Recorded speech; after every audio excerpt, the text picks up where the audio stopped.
Hi, everyone, and welcome to Matt Ridge's Davidson-Davie Community College Coaches Show. I'm Miles Poole. Gentleman to my right here is Coach Ridge, also the athletics director here at the school. George Kozlowski is our camera guy tonight, and Patrick Stevens over to my left, going to be always doing the engineering work for our Coaches Show. Coach, we got a really good show tonight.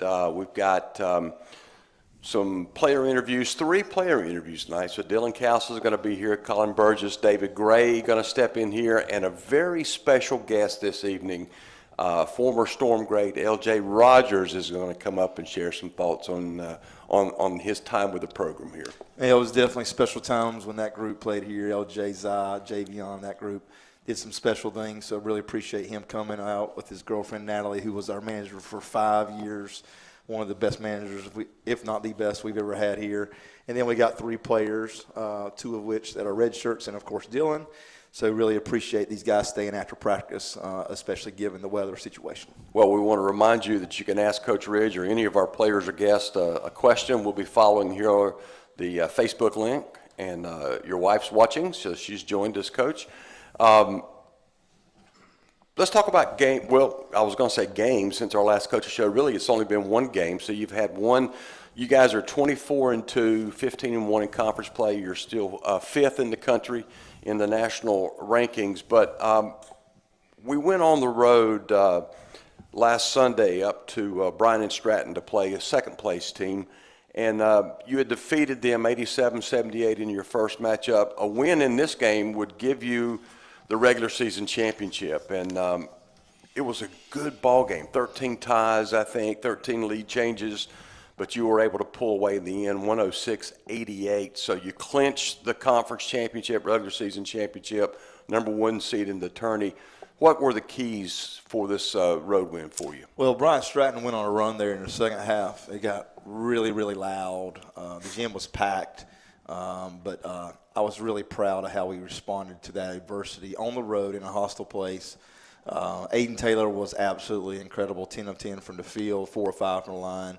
But we had a lot of numerous individual performances at a high level, but I really thought the key to the game was, with less than 5-6 minutes to go approximately, our conditioning. John Wooden's quote that we always refer back to is the best conditioned team will win in the end, and I thought those last 5 or 6 minutes our conditioning really helped us, and we pulled away from a very, very close game for the first 35 minutes or so and ended up winning by 18. I mean, I looked at the scoreboard when we walked off the court and was like, told my assistants, I mean, that game was a lot closer than that for the majority of the game, but we really finished that game strong. You mentioned the stat line on Aiden, perfect from the floor, and missed only 1 free throw, I think 24 points on the night.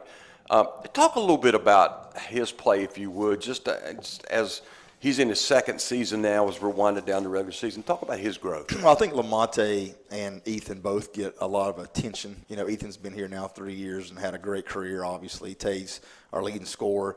But sometimes Aiden kind of goes a little unnoticed maybe. And he's probably been maybe our most consistent player from start to finish this year. He is just a stat stuffer. He leads us in blocks at 6'3". He's I think leads us in charges taken. He's our second leading rebounder. He's a very willing passer. Got great vision, and he can score. Some of those shots he made around the rim on Sunday at Bryan Stratton were incredible against guys much longer, much more athletic. You know, just and ones when we had to have them late. So, you know, he continues to get better and better. And to be real blunt and honest with you, he's played with some minor injuries all year. Yeah. He's a tough young man, and whatever 4-year that gets him is going to be really, really happy because he is a winner. He's done nothing but win in high school and here, and he'll continue to help that wherever he ends up next year. I think some of his work on the offensive boards over the course of the second half of the season has really been some of the difference maker in some of your ball games. Absolutely. With the win, I mentioned you clinched the regular season conference championship. Now, you've won the regular season championship outright, or you've been co-champions 17 of 18 years that this program's been in existence. Talk about, #1, how special this year's championship is, but give us your thoughts on that stat over the course of this program. Well, #1, this group, which is what I'm really focused on right now, they have remained humble for the most part, even though people keep patting them on the back, and we're ranked currently 5th in the country. We're ranked #1. For the most part, I think they've did a good job handling success. A lot of people struggle, I think, in life with success. I think your ability to stay humble and grounded and stay focused on the process when people are telling you how great you are is important, not just in basketball, but everything in life, whether it be a relationship with your spouse, at your job, or whatever.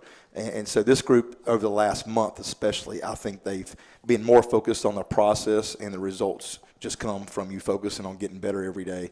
I don't think we did a great job of that, the week leading up to the Fayetteville Tech game. I thought Fayetteville Tech was hungrier and played with more of a sense of urgency. So I did not do a very good job leading up to that game, but I do think we've gotten more back to that. Now, when you look at the program as a whole for the last 18 years, number one, you have to think about the amount of talent that have walked through these doors over that time frame. You obviously don't win 17 out of 18 championships, regular season championships, without a lot of talent. So that's the first thing. We've had incredible assistant coaches that have helped me go out and find these guys and get them to commit, not just to Davidson-Davie, but the process of once you get here is not easy to play for me or our staff.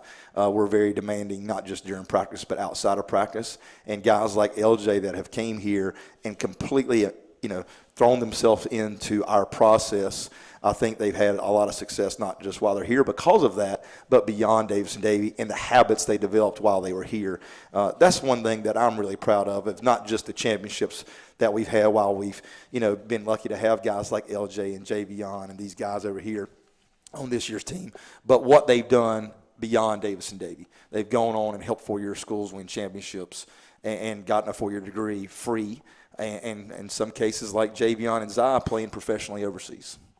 Well, after Bryant and Stratton, you were supposed to have a game last night, travel down to Shelby for a matchup again with the Yetis of Cleveland Community College. The weather had different ideas, so the weather forced the game to get rescheduled. When is that game going to be rescheduled for our fans? So, we play Monday night at Cleveland on the road. Our last two regular season games will be on the road, Monday night at Cleveland and Wednesday at Catawba Valley. And we have our last home game this Saturday. So 3 games in 5 days starting this Saturday, and it'll be kind of fun for the guys, but from my perspective, it's going to be helpful for us to play back-to-back 3 out of 5 days, like you do in the regionals. And the nationals, you play 3 games in a row in the regionals, and in the nationals 4 out of 5 days. So that's going to be good preparation for the postseason. Well, with 3 games left, you mentioned, you alluded to Aiden playing a little bit with a nagging injury. How are we from the rest of the team from a health perspective? Well, when the season 8 months, which is August to March in junior college basketball, you're going to have some injuries. So, just like in the NFL, we say next man up. I mean, Connell obviously is still struggling with his back and hip from that awful fall he had 2 weeks ago. Ethan's been struggling all year with his hips and knees.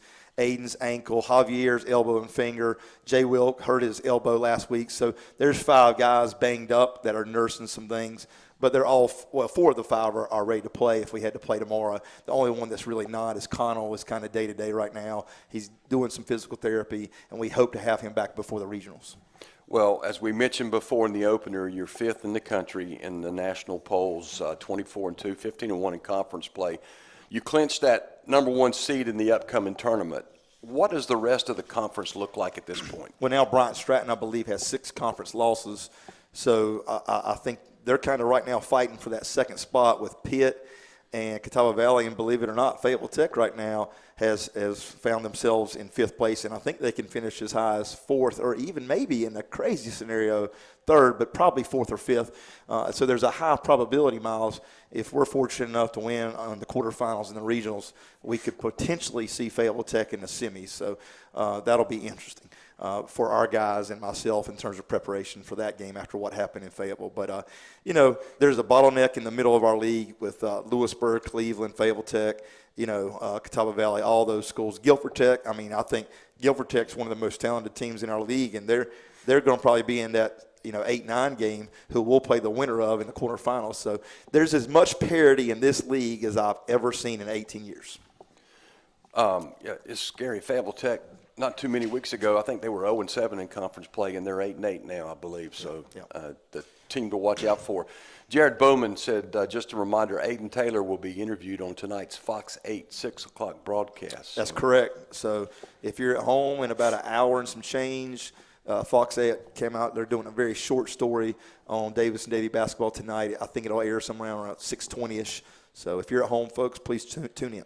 Well, again, third year in a row, we're going to be playing that tourney down at Cape Fear. Again, if you would, just remind the fans of the dates of those in case they want to go or tune in for those. So quarterfinals will start noon on Wednesday, March the 5th. We will play in the noon game, and if we're fortunate enough to win, the semifinals will be the next night, Thursday, March 6th. I believe our game time would be 6:30, and then the finals will be that Friday, March 7th at 7 p.m. So March 5th, 6th, and 7th in Wilmington, North Carolina at Cape Fear Community College. All right, well, as we do each show, we're going to take a quick break and go to our player interviews. We got 3 players coming up tonight, and then we'll bring LJ up. So Dylan Cow's going to be our first player interview. Come on up, Dylan. Welcome, Dylan, the 6'8" freshman forward, true freshman forward out of Apex, North Carolina, Grace Christian School, I believe. And let's talk a little bit about Dylan for a minute. You're averaging 2 points a ball game, 1.7 rebounds so far this season. Got 3 block shots, and you're shooting a very impressive 60% from the floor. I want to talk a little bit about coming out of high school. So you played ball at Grace Christian. You averaged 8 points a game there, 10 rebounds a game in your last season. Honorable mention for the all-conference there. How did you end up moving from Grace Christian, Dylan, to coming here and playing for the Storm? Well, it all started coming into the senior season. My coach, right after we lost in the playoffs, asked, like, what do you want to do with the season? Like, how do you want to prepare for it? Because I was kind of like the only big man going into the next season, and he was like trying to figure out like if I really wanted to pursue basketball since I was kind of new to it. And I started putting in a lot of work during the summer, and coming into like winter tournaments and stuff like that, I started getting a lot of recognition from coaches and Phenom Hoops and Big Shots and all that. And my coach was asking like if I really wanted to play in college or if I just wanted to just finish out the season playing on my own. But I said, why not? And he started giving me phone numbers of coaches to call, and the first one was Coach Ridge. He thought it'd be a great fit for me because of like how they develop players here, and I need like a lot of structure when it comes to coaching because I came into basketball late, so it really helped this like fundamentally wise, and having a big structure around like what we're going to be going into. And also I just wanted to play for a winning program because I knew that like with better people around you, it pushes you to get better as well. So you said you started late. At what age did you start really taking basketball seriously? Freshman year was the first year I played basketball, but I didn't make the team JV year. And then going into my sophomore year, I played JV. I made that team, and I didn't play at all really, even though we won 1 game the whole season. And after that, like during that season, I was kind of getting frustrated with it, but I just kept on staying in the gym. And then going into the next season, I got injured in my junior year, so I ended up transferring and reclassing to Grace Christian, where I found myself the last 3 years. I played JV there because like, obviously I went through half the season already, so I couldn't go up to varsity. Got some playing time there, and then junior and senior year I played a bunch. How's the experience been for you so far here at Davidson-Davie? I've loved it so far. Going to practice every day. Very appreciative of the opportunity I got here because I know a lot of people want to play here. It's just a great group of guys, great coaching. Everyone on campus is very supportive. There's a lot of people that are cheering for you all the time. I don't even know half the people half the time, but they know my name, so it's just a great feeling. What's been your favorite moment so far, if there's one that stands out for you? The Brian Stratton game on the road just not that long ago. It was a great environment, and it was just fun seeing all the highlights, and playing that game was very intense, but it was also very cool. Well, I mentioned your 60% shooting in the introduction. Coach Ridge says that you've had some incredible dunks this season. Yeah. I've seen a few of those here on this floor. How much practice time do you spend on shooting each day? Every morning. Like, I have a lot of classes in the afternoon, so I come in here like 8, 9 o'clock, get on the gun. But I usually start in the weight room first, and then get on the gun, try to do some skill work, ball handling, because I need a lot of improvement on that type of things. And then I just try to work on like post moves and anything else that I see flaws in, or people said that I need to work on. I'll take their advice and start working on it. What do you see your role on this team as? I'd say like a developmental player, like because I started late. I've had a lot of time to grow, and I get to, because I'm on the bench sometimes, I get to see like people in front of me like Jamal and Lamonte. I like to watch them, see what they do and how they're successful at it. Both the other guys on the team, like how they play, and like figure out ways that I can then put that into my game as well. Because if it's successful for them, then it could be successful for me. So how do you feel about our current team? I think we have a chance to win it all if we just keep on doing our thing, playing our game. I don't see why we can't win it. What's your relationship like with the coaching staff here, with Coach Ridge and his coaching staff? I got a lot of respect for them. Like I know if I wasn't playing, I could never coach. It's something I couldn't do. A lot of preparation they put in, all the time they spend recruiting, practices, all the time away from their family all the time. Like I got a lot of respect for it. So whenever they say something, I try to keep an open mind, even if I might be frustrated, because I know it's for the better, if anything. Now, you were listed on the all-academic team here at DDCC for the fall semester. How do you balance the time that you need to keep improving your basketball game, but make sure that you're fulfilling those academic requirements? You just got to get it done sometimes. Like, there's been some nights where it's like 2, 3 in the morning trying to get homework done after a game, or a lot of times I try to do work on the bus whenever we have a lot of away games, especially because there's just not much time during the week to be able to do it. And also just working around practice times, because like practice times isn't going to change, so you might as well change your schedule around it. Just kind of being proactive and getting work done whenever you have a little bit of time, anytime. Do you have any pregame rituals that you go through? Nah, I wish I did. Yeah. I think too much if I forgot something, so I just listen to music, get a good stretch in, and be ready to play. What nickname do these guys have for you? I mean, they call me Dill sometimes. People back home call me DC, but other than that, that's about it. All right. Well, we appreciate you being on the show. Very nice job, Dylan Cowse. Hey. Good luck the rest of the season, by the way. Nice job. All right, Colin Burgess is going to step up here. Colin is a 6'1" redshirt freshman, High Point, North Carolina, High Point Central. He is a Bison, and want to talk a little bit about your high school playing days, Colin. 8.5 points per game, 3 rebounds a game during your final year of school there. You also played baseball for the Bison as well, second base, first base. I think you were a right-handed pitcher. Yes, sir.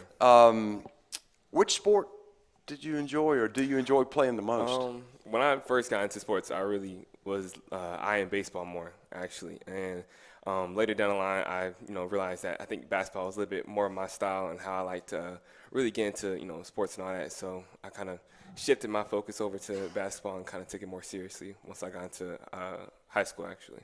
Now, I know Coach Dumas is an Andrews guy. Do you guys kind of go back and forth with one another? All the time in practice.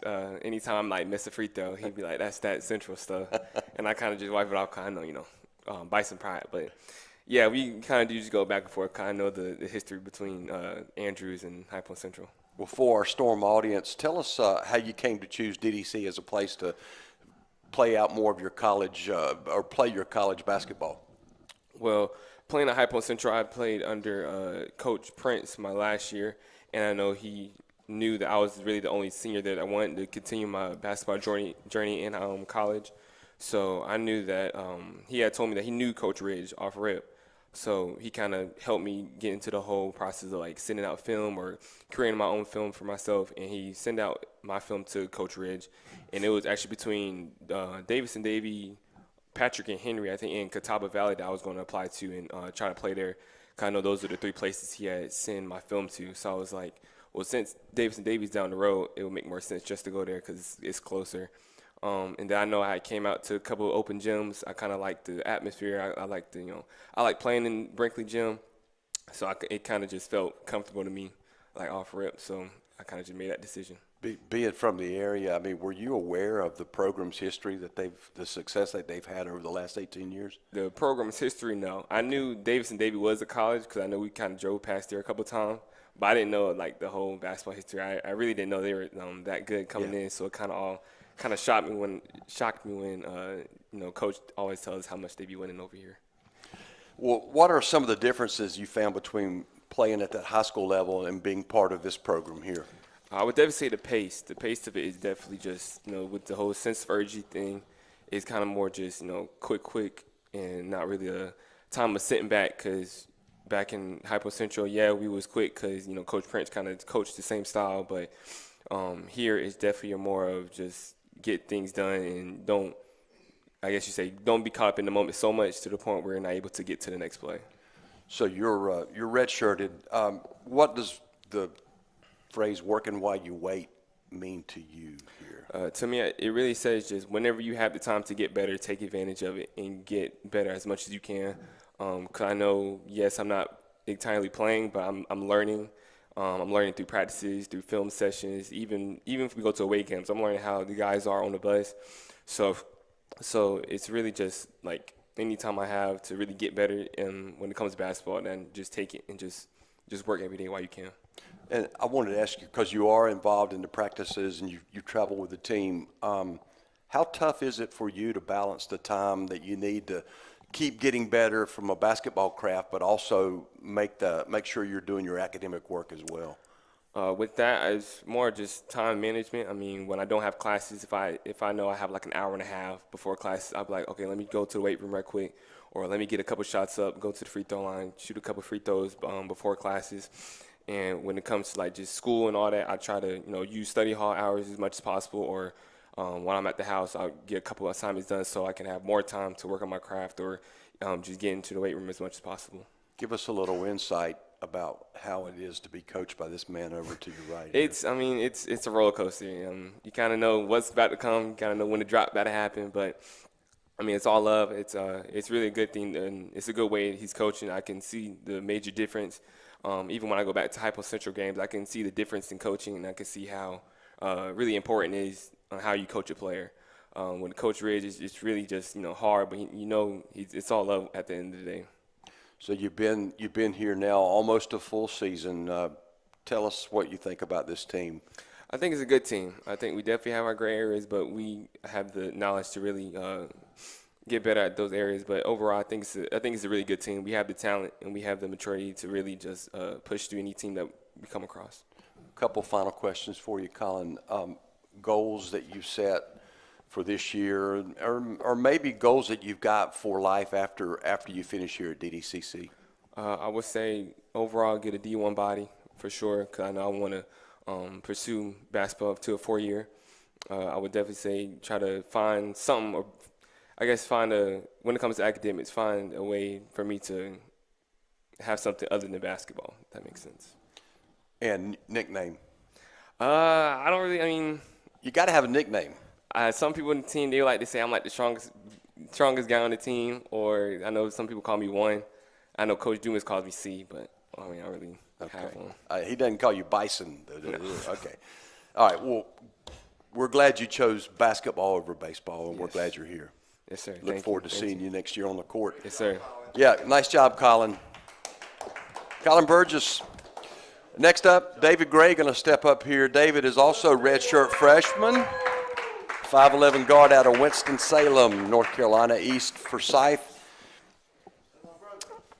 David's brother, Will. Of course, we know Will very well. David, a question for you. How tough is it for you to be around a team but not be able to get on the court on game day? I mean, it would be tough, or tougher than it is right now, because, but I did this last year. I got injured before the start of my senior season. So, I'm used to just being out, trying to get better in other ways outside of, actually being on the court. You had playing time with your brother in high school. You're on the same team, and now here at DDCC. What's it like being on the same team with Will?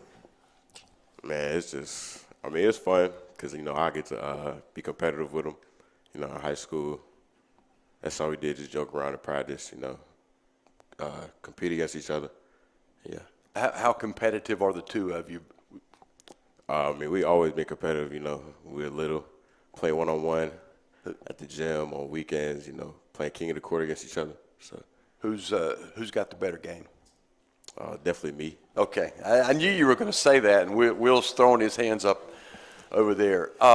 Now, you also play for your father, Monty at East Forsyth. What was that experience like for you?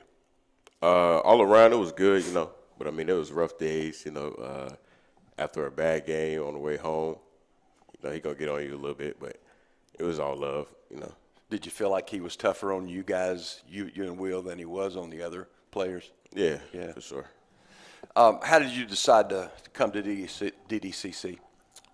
Actually, I was gonna go to, Will was down at Pembroke. I was going to go down to Pembroke too, but Will had jumped in the portal, and Coach Ridge had hit up Will that way, and then we came to open gym, and then it was all after that. Well, I'll ask you the same question I did Colin. Being local, were you aware of the history of this program before you decided to come here? Honestly, I had heard of it, but I mean, I never, not at all. I mean, I didn't know how good the whole program was. I seen a couple guys locally go here, but I didn't know much about it. What's your relationship like with Coach Ridge? I mean, it's cool. I mean, I don't talk to him as much as I should probably, because I'm kind of one of the more quiet players, but it's good. He joke around with me about not being in practice all the time. But, What do those practices look like? oh yeah, they rough. They intense. They're not rough. I don't say that. They're intense though. Fast paced. It's like you doing a drill. You out of breath. Before you get some water or something, you back on it. So you don't get much time to break. So the team's only lost 2 games this year. What do you think about our current team? It's a good team, good group of guys. If they had one thing to work on, what would you say they need to work on as they head into postseason play? Really just maturity. That's what we're told all the time. Got to work on our maturity, because I feel like if we get that done, we could really win it all, for sure. Well, what are your goals here at DDCC? Here now and once you graduate? Just to, graduate, of course, get my, definitely try to get to a 4-year after playing my 2 years, for sure. What are some things that you're continuing to work on, David, in your game while you're here? I'm working on getting in shape, getting healthy, work on my defense for sure, because I'm going to have to get a lot better at that. But, yeah, them the main things. Play tough defense here, get you minutes on the court. Yeah. And I'll ask you one final question. Do you have a nickname? No, I don't. Everybody's call me David or Dave, probably. Okay. Yeah. All right. Well, I appreciate you. Nice job on the show. We look forward to seeing you on the court next year. David Gray, thanks to David, Colin, and to Dylan. And we're going to bring up L.J. Rogers. Lamonte says, yes, sir, David. Jamal Crisp says, my boy, Bison boy. Pause. Somebody's pausing here. Oh, that's Javier. Stephanie Rose, well-spoken. Dylan. Zy Dawkins is watching. Jeremy Ritter is watching. Yeah, wow. Zy's watching from Germany. I want to say something about LJ before he gets on the mic. Okay. When I recruited LJ, I recruited one of his teammates, Nas Baltimore, who's unfortunately no longer with us. And Nas will forever be special, not just to me, but to all the guys and his brothers like LJ that played with us. And they came in on that team. They were 31-1 that first year. Unfortunately, didn't get to go to nationals. But they did some incredible things while they were here, as you well know, and I'm sure you're going to ask him about some of those things. But this guy is a winner on the court and off the court. His girlfriend, Natalie's with him tonight, who was a 5-year manager, and he will forever be special to me and his teammates and his brothers that played here. So I just want to say that before he gets on. So let's give it up for L.J. Rogers. L.J. Rogers. L.J., one of your former teammates is watching you from Germany. So Zy staying, it's probably, 2 o'clock in the morning, 1 o'clock in the morning in Germany. I think it's like 12. The 12 o'clock. So Zy's staying up a little bit late. All right, LJ, welcome back to the coaches show. Tell us a little bit about what you're doing now after you've completed your 2 years at Lees McRae. Well, before we get started, I got a text message with Coach Ridge in it. Javion Jones and Zy Dawkins both say hello, Storm family, and they love and miss everybody. Back to your question. Right now, I am working, and I'm going to Mexico March 14th to start my professional career as well. Oh, great. Super deal. Now, how long are you going to be in Mexico? What's your plan there? I'm doing a tour for 3 days and then hopefully sign a contract and go from there. That's fantastic, man. Congratulations. Thank you. For the Bobcats, you finished your career averaging 6.2 points a game. The last season you had with them, you were 8 points a ball game, and your team improved. If I look at the record that Leeds McRae had, they were 13-16 the first year you were there, 19-11 your last year. What was the transition, LJ, like for you moving from this program in the NJCAA to a 4-year program in the NCAA? Coach Ridge kind of made it easy. He taught us everything we needed to know before going over there. He made us work extremely hard each and every day. So, it wasn't as tough as you may think. The game's a little bit more physical. The refs let you play a little bit more than they do here. But I definitely felt well prepared, especially that Hardin and Ridge both kind of favor each other in some ways. So it was kind of an easy transition. Now, you mentioned Zy Dawkins and Javion Jones, two of your former teammates here. Also, Aaron Ross, Keith Reese Jr., Chase Mevin, Jaheim Taylor. You played against these guys while you were at Leeds McRae. How did it feel to play against your former teammates in the competitive environment? It was fun. I think me and Zy went like 2-2 over 2 years. Aaron and Keith got me. Yeah. They got me. But it was fun. I remember one game, Zy drove to the lane. He got fouled. He fell on the floor. I'm standing over him. I reached to pick him up, and I look at my bench, and they're like, if you pick him up, you coming out the game. So I couldn't pick him up, but I gave him a hug after the game. So it was fun. It was amazing. You guys always be family, right? Oh, yeah, for sure. I wanted just to tell you, you had a tremendous, Coach Ridge mentioned it, tremendous impact on this program in the 3 years you were here. If I look, you were almost 1,000 points, I think, in 3 seasons.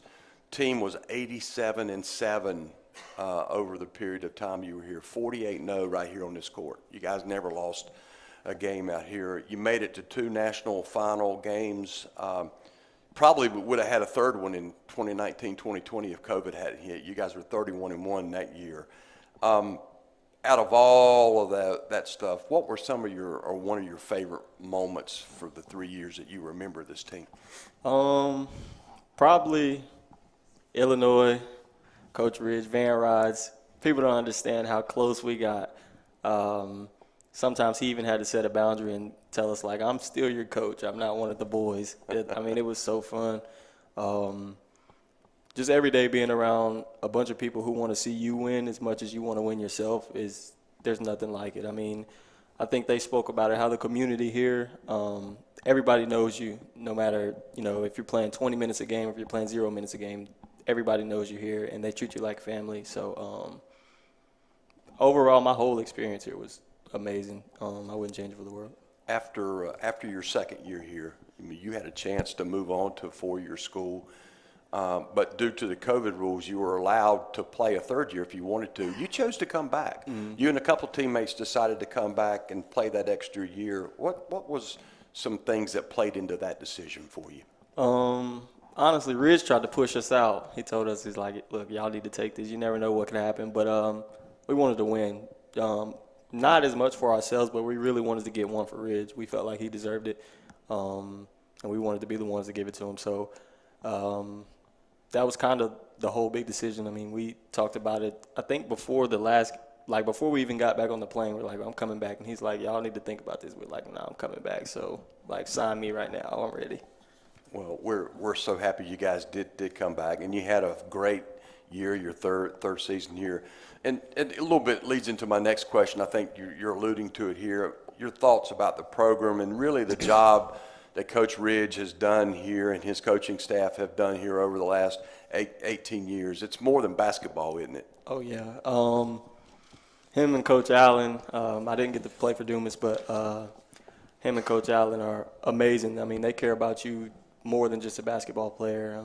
We talk almost, multiple times a week. I don't get to talk to Coach Allen that much, but that's my guy too. they're great guys. They want what's best for you at all times, no matter what it takes. So. Yeah, Coach speaks real highly of you, LJ, not only as a player but as a leader. You guys are close. You just talked about that. What's it like playing for that man? If you don't love basketball, it won't be easy. But you got to respect his love for the game. Like I said, he wants what's best for you, and he's going to push you to get it out of you. So. I mean, it was fun. It was business on the court, but once you got off the court and you kind of got a little bit more goofy and stuff like that. So, it was fun. It was amazing. You guys were 48-0 on the floor. I mentioned that earlier. What makes this place so special and hard for opponents to come in here and get a win? You always have a little bit more get up when you're playing at home. With Brinkley, it feels like fans are on top of you, and it's a great atmosphere, and we honestly, none of us wanted to be that team to lose at home, so that kind of lit a fire under us as well. Like, we're not going to do it, so we got to come out and give it our best every night. Yeah, I think the last team to lose here was back the 2018-2019 season. So, do you get a chance to come out and see many of the games now? I have. What do you think about this team? I think they got a shot to be very special. We talk about it all the time still. I think we need to see everybody elevate their game to that next level for us to have a real legit chance to win it all. But I think we're seeing it all come together, and they're peaking at the right time. Yeah, you guys, you being in this position so many times before, you can give them a lot of really good insight. Is there any kind of advice that you would give for these guys as they finish the regular season and head into that postseason play? Don't take it for granted. Like I said, it's nothing like it here. When you go somewhere else, they don't care about you like they care about you here. We said all the time, we wish Davidson was a 4-year. That's how close we were. You got to have each other's back at all times, no matter what. Lead by example. Don't just tell somebody to do something if you're not going to do it yourself. Just be the best you can be, and hope for the best from your teammates, and y'all be fine. Well, LJ, you got a couple of folks chiming in here. Brian Hughes is watching, shouts out to you. Aaron McAbee says, take the hoodie off. Charity Ross is watching. Jason Gore's watching, sending you love. So we certainly appreciate you very much. We appreciate you coming and spending some time with us today. But, good luck to you in Mexico. That's awesome news. Yes, sir. Thank you. All the best to you, and continue to come back. Thank you. Yes, sir. LJ Rogers, very well-spoken young man, and he is a Storm great for sure.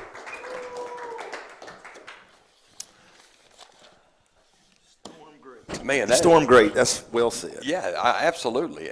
Brian Hughes says LJ is one of the best leaders to play here. Hits some big shots too. And Charity Ross says, my guy, and sends the hearts to you. So I've never told LJ this, but there was a coach in our league when we met towards the end of the season before the conference tournament, his third year here.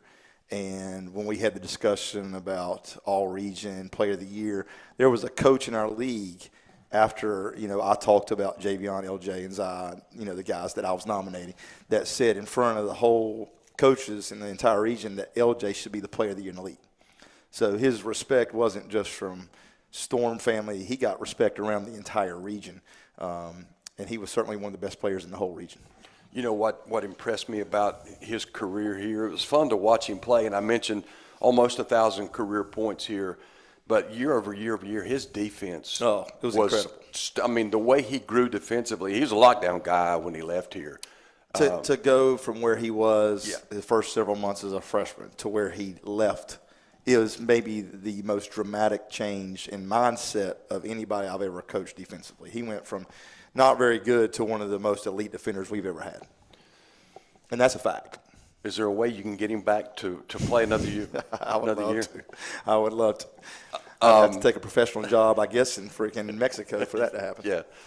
All right, so we got upcoming games. We'll talk about that. We're back home at Brinkley. You mentioned against non-conference Hosanna College. Give us a little flavor about what that team looks like. So they may be the only team on our schedule that I do not have scouted. I don't have any film on them. It is what it is. We scheduled this game as a result of one of our Region 10 opponents canceling their season about a month ago. So we're going to focus on Davidson and what we do, and we're going to try to force them to play as faster than they've ever been forced to play in their entire life.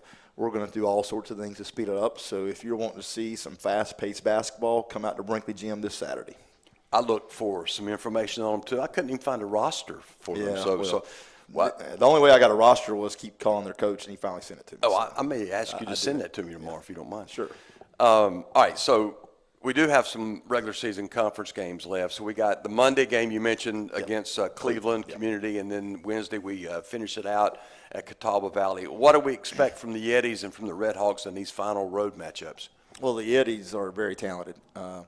Grayson's done a good job recruiting a lot of talent, and I'm sure he's going to have those guys ready to play. So we've got to play at a high level Monday night on the road. I'm sure the gym will be packed. They have a small gym, a lot like Brinkley, so that'll be a fun game to be a part of. And we've got to be ready to play Monday night, and it's my job to make sure we do that at Sunday's practice. And then, of course, we finish the regular season in Hickory, North Carolina, Wednesday night on the road against a team that's going to be very physical. I'm sure they're going to be hungry. They've lost a few games here recently. It's their sophomore night, so lots of emotions, I'm sure, on their end.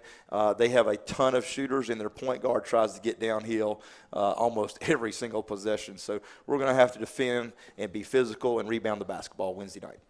So logistics for the conference tourney, when you guys leaving for Wilmington? We will do film Tuesday morning on March the 4th. We'll hit the road immediately after film. I have a coaches meeting that evening where we discuss all sorts of things, and then we tip it off on Wednesday at noon. Well, in the spirit of family, we had LJ Rogers on the show just a moment ago. We've got a lot of Storm alumni playing still at four-year schools and some overseas. Tell our listeners a little bit about where these guys are doing, or give us an update on them. Well, Zai's watching from Germany. He is. So I think he's averaging around 20 points a game. As LJ mentioned earlier, we had a FaceTime call last night, LJ, Zai, and Javion and myself. And Zai got a basketball out and was showing us all kinds of moves on the FaceTime call while we were FaceTime. And, of course, Javion's in Estonia, averaging right around 20 a game. So both those guys are absolutely killing it professionally, averaging 20 points a game. Kyle Ridley is still playing professionally, and David Tripp just got back from playing overseas as well. So four guys playing professionally. And then you got Jonathan Faust starting and playing a ton of minutes at Lynchburg, averaging around 7 points a game, I believe. Aaron and Keith at Shawan, they're 13-7, having a great year. Jaheim and Chase at LR, top 15 team in the nation. Division II, Trey Fields and Najee at Barton, doing really well, both of them. And Michael Wade at Montreat. So tons of guys playing on a scholarship at the next level. It was funny. I think Zai had 30 points in his last game, and Kevin Garner was telling me that Javion just, I think his last game or 2 games ago had a triple-double with, I think, 29 points. So those guys just killing it, which is great to see. All right, so the last few years we've had a lot of additions to the Brinkley Gym here, really expanding on the game experience for our fans. But none of that would be possible. This show wouldn't be possible without sponsors. So I'll give you a chance to recognize those. Yeah, it's just so many local companies and individuals. Aaron McAfee brought his son by to watch practice earlier today. He's an individual that's given money to the program. Yourself, I could go on and on and on about the individuals in our community that have given money to the program. Manuel Teague over here and his wife Channy's given money to our program. And then, of course, you got the big-time sponsors like your Todd Hunts, your Josh Hills, Justin Strickland's, Fidelity, and Mohawk. But, it's not just the money, it's the time. Manuel and his wife are out here tonight watching the show. Yourself, all the many hours behind the scenes that you give preparing for tonight's show. I mean, I had no idea you had researched these guys and what they did in high school. Like, for example, Colin playing baseball. You were ready to roll tonight. You do that every game day. So it's the money that people give the program, but it's also people like yourself that give countless hours and hours and hours. Manuel Teague, after every game, he goes home, gets online, uploads the stats. So it's just an endless support of love and money that have been given over many, many years. Well, we appreciate you, Coach, and to your coaching staff and everything that you pour into these young men. not only to make them better basketball players, but make them better men, which is the most important thing. Amen. Thank this guy to my left, Patrick Stevens, for doing the engineering work and for the interviews that he does and puts out on Facebook. I love those. George Kozlowski, team manager, doing our filming tonight. Of course, we want to thank LJ Rogers for coming out and doing this, Dylan Kaus, Colin Burgess, and David Gray for our player interviews, and all of our fans. We appreciate the amazing Storm support. Next game this Saturday right here at Brinkley, 4 o'clock against Hosanna College. Our final coaches show is way down the road, March 24th at 7 p.m. We invite you to come out to Brinkley if you want to do that. So hopefully we'll be talking about some really exciting things there at that final coaches show. And again, Coach, I appreciate you and all you do for this program. And to our great Storm fan base, we just got one final thing to say, and that is go Storm.